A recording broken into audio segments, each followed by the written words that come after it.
국회가 내일부터 470조 5천억 원 규모의 내년도 예산안 심사에 본격적으로 들어갑니다. 정부 여당과 청와대는 경제를 살리기 위해 원안 그대로 통과돼야 한다는 입장이지만 야당은 현미경 심사, 면도날 삭감이라는 표현을 써가며 대폭 깎겠다고 배우르고 있습니다. 특히 여야 간의 입장차가 큰 일자리 예산과 남북 협력 예산이 이번 심사의 관건이 될 것으로 보입니다. 이런 가운데 문재인 대통령과 여야 5당의 원내대표가 한자리에 모이는 여야정 상설협의체 첫 회의도 내일 열립니다. 이희정 기자입니다. 당정청이 내년도 예산안과 쟁점 법안 처리를 위해 머리를 맞댄 자리. 민주당 이해찬 대표는 470조 5천억 원으로 편성된 정부 예산안의 법정 시한 내 처리 의지를 드러냈습니다. 우리 정부가 편성한 예산이 성립되는 첫 번째 예산이라고 해도 과언이 아닙니다. 일자리를 잘 만들어내는 것이 내년 예산의 가장 중점 사항이라고 할 수 있습니다. 이낙연 총리도 힘을 보탰습니다. 대통령께서 시정연설을 통해 거듭 강조하신 고용국가의 가치가 각 분야에 구현되도록 국정을 세밀하게 추진하겠습니다. 당정청은 아동수당 지원 확대와 청년 추가 고용 장려금 확대, 일자리 안정자금 지원 확대 등에 힘을 합치기로 했습니다. 특히 소득 상위 10%를 제외한 나머지에게만 지급하던 아동수당을 모든 가정으로 확대해 지급하기로 의견을 모았습니다. 이 밖에 유치원 비리 근절을 위한 3개 법안을 비롯해 부동산 대책, 재정분권 관련 법안 통과를 위한 공조도 다짐했습니다. 하지만 당장 예산안을 놓고 야당과의 격돌이 불가피할 전망입니다. 한국당은 국민 혈세를 절감하기 위한 면도날 삭감 예산 심의를 하겠다는 입장을 내놨고 바른미래당도 낭비성 예산 사업을 없애고 제대로 된 지출 구조 조정을 하겠다고 맞섰습니다. 이런 가운데 문재인 대통령과 여야 5당 원내대표가 참석하는 여야정 상설협의체 첫 회의가 내일 청와대에서 열립니다. JTBC 이희정입니다. 오늘 당정청 회의에 나온 장하성 청와대 정책실장은 작심한 듯한 발언을 내놨습니다.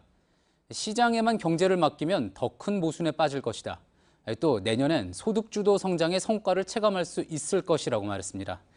교체설에 대해서는 장 실장과 김동연 경제부총리 모두 말을 아꼈습니다. 서복현 기자입니다. 장하성 정책실장은 경제가 어렵다는 목소리가 많아 국민께 송구스럽다고 말문을 열었습니다. 하지만 이후부터는 야당 등에서 나오고 있는 정부 비판 목소리에 대한 반박성 발언을 이어갔습니다. 경제가 어려운 것을 세금으로 메우려 한다는 주장을 놓고는 경제가 어렵다고 하면서 국민들께서 내주신 세금을 국민들께 되돌려 주는 것을 문제 삼는 것은 모순입니다.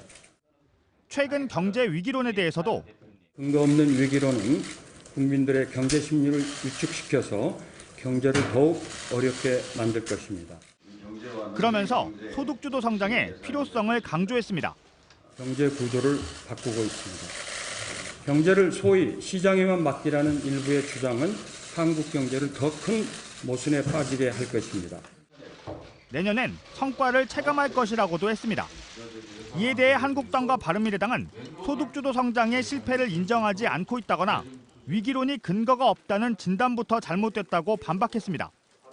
장 실장과 김동연 부총리 두 사람의 교체설을 두고는 본인들을 비롯해 이낙연 총리도 말을 아꼈습니다.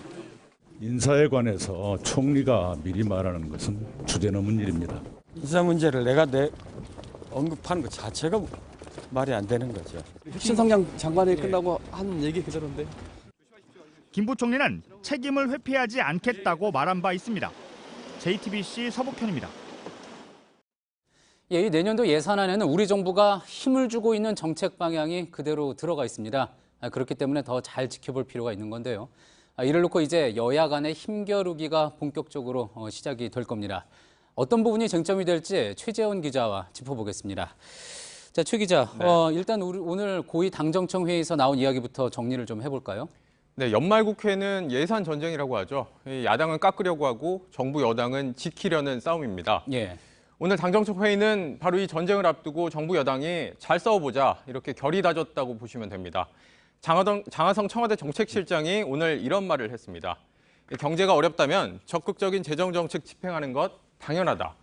또 국민이 낸 세금을 국민들에게 돌려주는 것이다. 이런 말도 했습니다. 장 실장이 이렇게 설명하는 건 그만큼 내년 예산이 많이 늘어났기 때문입니다. 470조 5천억 원인데 올해보다 10% 가까이 늘어났습니다. 금융위기였던 2009년 이후에 이렇게 많이 늘어난 적이 없다고 하니까 정부가 그만큼 내년에 나라 돈을 많이 풀겠다는 겁니다. 예, 국민이 낸 세금을 국민에게 돌려주는 것이다. 장하성 실장이 이렇게까지 또 설명을 한 거는 아무래도 야당 쪽에서 이 예산을 놓고 세금 낭비다 이렇게 주장을 하고 있기 때문이겠죠. 그렇습니다. 오늘 자유한국당이 낸 논평을 보면 어떤 예산을 문제 삼고 있는지 알 수 있습니다. 이 윤영석 수석 대변인의 논평을 가져왔습니다. 일방적 대북 퍼주기 예산과 허울뿐인 단기 알바 예산 등을 과감히 삭감하겠다. 남북 경협과 일자리 예산을 이번 예산 전쟁의 승부처로 꼽은 겁니다. 그러면 문제 3은 남북 경협 예산을 좀 살펴보겠습니다. 내년 남북협력기금 사업비 1조 1천억 원 정도인데 정부 여당은 남북 간 합의를 이행하려면 꼭 필요한 돈이다 이렇게 설명을 하고 있는 것이고요. 한국당은 아니 북한이 아직 핵 폐기를 어떻게 할지도 모르는데 경협 너무 성급하다. 6,500억 원은 필요 없는 돈이다 이렇게 주장을 하고 있습니다. 예, 조금 전에 이제 자유한국당 윤영석 수석 대변인 논평 중에 허울뿐인 단기 예산 이야기도 나왔습니다. 자, 여야 입장 차이가 꽤 큰데 이 부분도 쟁점이 되는 거겠죠? 그렇습니다. 일자리 예산에 대한 문제 제기입니다. 이 내년도 일자리 예산은 23조 5천억 원, 사상 최대라고 하죠.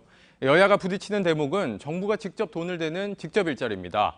여당은 현장이 요구하는 맞춤형 공공 일자리라고 설명을 하고 있지만 이 자유한국당 같은 경우에는 대부분 시간제나 임시직, 단기 알바고 가짜 일자리다. 8조 원을 잘라내야 한다. 이렇게 벼르고 있습니다. 예, 이렇게 첨예하게 맞서고 있다 보니까 올해도 예산안의 법정 시한 내에 처리가 쉽지 않다 이런 이야기가 나오고 있는 거군요. 네, 1년 전에 좀 어땠는지 다시 되짚어서 좀 살펴보겠습니다.